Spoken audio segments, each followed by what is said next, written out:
Yaam kosa dhumaa ta'uu danda'a. Tarii waaqayyo carraa jiraachuus naa kennata. Hanumallee umuriin kan koo waggaa 23-24 waan akkasii keessadha kanan jiru. Wanta hedduun na eeggata. Tarii immoo waaqayyos ga'ee naan jechuu danda'a. Busummaan qafaa jechuudha. Ilaala በማሳችን እየተደረገ ነውና አንማ ከድንገት አፎቄ ተኮፋራ ለከነን ኩፌ አራና ስብራጋዬ ማብሰል በተዱጋኔ አራና ስብራጋዬ ማብከቴ ለበዱጋኔ Yo ya shamar kafuni hordoftoonni Saaron Entertainment biyya keessaa fi biyya alaa nageenyi koo kan jaalalaa fi kabajaa isiniif baay'atu jecha anis nagaadha galata waaqayyoo har'aa isin kadhachuu dhufeetiin jira jechuudha akkasin kadhaa koo hin dinne abdii guutuun qaba jechuudha innis akkuma isin toora social media irratti beektan obboleettii keenya tokkorraa adagaa guddaan ga'eeti kan inni jiru jechuudha hunda keessatti lubbuun ishee hafuutti waaqayyoon nan galateeffadha akkasumallee akkasin na gargaartan yookiis immoo akkasin obboleettii keenya gargaartan kanaaf dhufa egaa namoonni haaraa chaanala kanaaf taatan yeroo jalqabaatiif subscribe gochuu akkasuma like gochuudha hin dagatina wantoota garaagaraa chaanala kanarraa akka argattanii fi komee fi dadhabina qabdanii kaan isiniin jechuu barbaada obboleettii keenya gaa meeroon tuubii namoonni sirraa wallaaltan hin jirtanii afaan lamaan kan isheen hojjettu kanaafiyyu jechuudha rakkoo ishee irra ga'ee kanammoo dirqama nuti irraa qooddachuu qabna jechuudha yoo jiraatte nu fayyaddi yoo jirte nu fayyaddu waan ta'eef jechuudha obboleettii keenya kana qaqqabachuu qabna lafa isheen jirtutti dirmachuu qabna jechuudha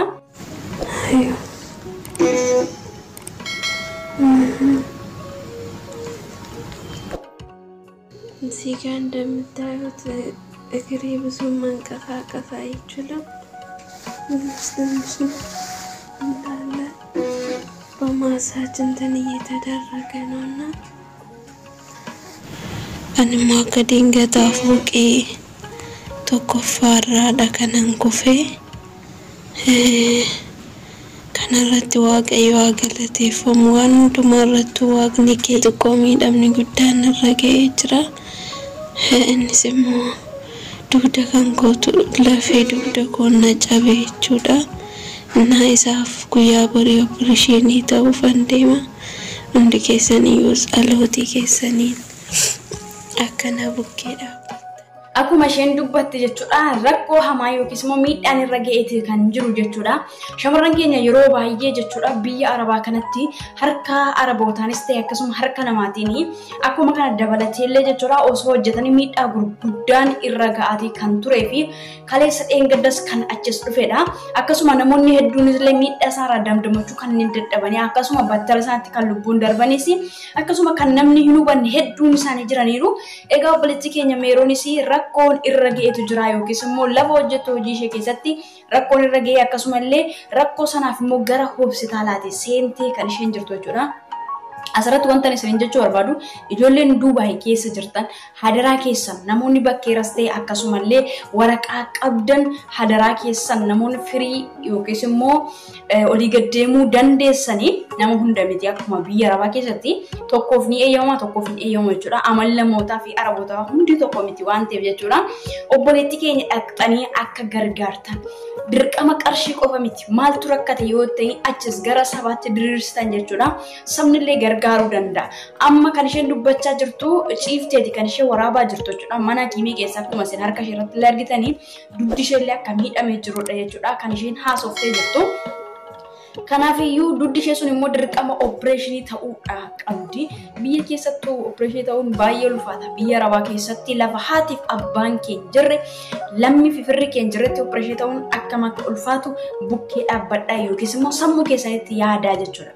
Kanaafuu obboleettii keenya kanaaf wanti godhamuu malu obboloonni keenya keessattuu biyya UAE yookiis immoo Emiraat keessatti argamtan hadaraa keessan obboleettii keenya bira deema akkasuma namoonni biyya gosa garaagaraa jirtan immoo akkaawuntiin isinii maxxansattee lakkoomsa ishee akkuma iskiriinirraa argitan akkasumallee isheellee maxxansitee kan isheen jirtu jechuudha sanarratti yaadaan jajjabeessa namoonni Garummaa yoon godhe boran sassaabadhaa bor waan irra ga'u hin beeku jettan illee jechuudha obboleettii keenya kanaaf waa hiixadhaa isin jechuu barbaada maaliif rakkoon natti dhufa jettee namni hojjetu yookiis boran du'a yookiin boran kufa yookiin boran kanas taa'ee namni hojjetu jiru bornan jijjiirama bornan geddarama jedhee deema namni kamiyyuu jechuudha kanaafuu waan isin irra ga'u hin beekta waan ta'eef kan isiniif laaffise gara obboleettii keenyaatti harka keessan diriirfadhaa namoonni qaamaan deemuu barbaadan immoo hadaraa keessan bilbilaati lafa hin jirtu hakiima yookiis immoo hospitaala isheen jirtu bira deemaati waan mucayyoon kun irra jirtu nuun ga'an isin jechuu barbaada. Warroonni biyya garaagaraa keessa immoo jajjabeessa akka amantaa keessanitti immoo hadaraa keessan kadhadhaaf isiniin jedhaan. Bina nama kamillee arguun fedhu akkuma naannoo hubattanii nalbaata guyyaan gosa dhumaa ta'uu danda'a tarii waaqayyo caarraa jiraachuus naa kennataa hanumallee umuriin kan koo waggaa 23-24 waan akkasii keessadha kanan jiru wanta hedduun na eeggata tarii immoo waaqayyos ga'ee naan jechuu danda'a kanaaf dhiphina nama arguu hin fedhu baay'ee nama tattabachiisu nama wajjin walii galuu baay'een jaalladha. Dhiphina maatii koos arguu hin fedhu ture hanga har'aatti maatii koo gargaaruudhaaf baay'ee nu dhiiga fiiga. Isheen illee jechuudhaan dhaamsa isheen dabarfachaa jirtu akka amantaa keessanitti naaf kadhadha akkasumallee dhiphina maatiis ta'e dhiphina nama tokkoyyuu arguu hin barbaadu jettee jirti. Sababiin sayyuu akkuma kanallee namni kun yeroo baay'ee jechuudha yaada negatiivii nama qabullee miti jechuudha meerooni har'a sababa isheen kana osoo hin taane jechuudha yeroo baay'ee isheen nama hordofaa yaada ishees ta'e akkasuma jechuudha yaada negatiivillee namaaf hin qabne akkasumallee ilaalcha badaa namaaf hin qabne egaa hireedha waan godhamu hin jiru waan ta'eef akkasuma daa'imalleetti nama ganaa waan baay'ee hojjechuu danda'u fi akkasumallee fuula ishee dura wantoota hedduu jira jechuudha isheenillee jechuudha akka nam tokkollee jeeqamus ta'e maatiin kollee akkuma kana hin barbaadu jettee jirtu jechuudha akka amantaa keessanitti kadhadhaa jajjabeessaa egaa waan hundumaa keessatti waaqayyo inni lubbuu ishee hambise inni yeroo kanaan ga'e waaqayyo bara baraan haa ulfaatu sababiin sayyoo yeroo kana ga'uun waa tokko jechuudha atillee abdii kutachuun jeeqamuun sirra hin jiraatu nutis hanga dandeenye tokko akkasumallee namoonni gargaartan hadaraa keessan jajjabeessa wantoonni hedduun itti dhaga'amu mala isheellee kan isheen haasofte tarii carraa jiraachuu argachuu nan danda'a yookiis immoo jiraachuu dhiisuu nan danda'a kanaaf naaf kadhadhaa namoonni natti mufatan illee jettee jirte jechuudha egaa yaada kanaan akka isheen hin jeeqamnes ta'e akkasuma wantoonni tokko akka ittiin dhaga'amnee fi jajjabeessaa namni dirqama qarshii qofaan miti yeroo rakkinaa kan na bira dhaabatu haala kee maal taate kanadha jedhee jajjabeessuun abdii nama turuun waa tokko jechuudha. Kanaaf namoonni carraa argattan gara ishee deemaa isin jedha balaa hamaa kamirraayyuu waaqayyo isinaa eeguun isin jechuu barbaada. Hedduu ulfaataadha rakkoon akkasaa jechuudha hin baana malee akka itti galu hin beeknu waan irra ga'u hin beeknu daqiiqa amman haasa'u kanan beeka daqiiqa amma jiraattan kana beektu malee karan fuulduraa hin beektanii kanaaf hadaraa keessan immoo amala tokko qabna jechuudha gaafa namni jiru fajannee ija babaasnee simgirnee nama laalla gaafa namni hin jirre garuu somnee imimmaan sobaa buusna jechuudha sanarraa of eeggadhaa jechuudha maaliif nama tokko yeroo inni jiru yookiis yeroo lubbuun keessa jiru yoo gargaarte yoo cina dhaabbatte malee ergani lubbuutiin darbee akkasii yeroo baay'ee waan qabnuuf jechuudhaan sanarraa bilistaanii obboleettii keenya akka keenyatti hojjetachuu biyyaa baatee rakkoo yookiis balaan kun qaqqabe kana lubbuu ishee olfachuu qabna yaadaanis jajjabeessuu qabnaan ergaa fi dhaamsa kootis nan jechuu barbaada isarratti dabalee immoo akka amantaa keessanis kiristaanis ta'e musliimni namni kamuu jechuudha akka amantaa keessanitti mucayyoo kanaaf yookiis meerooniif kadhadhaan isin jechuu barbaada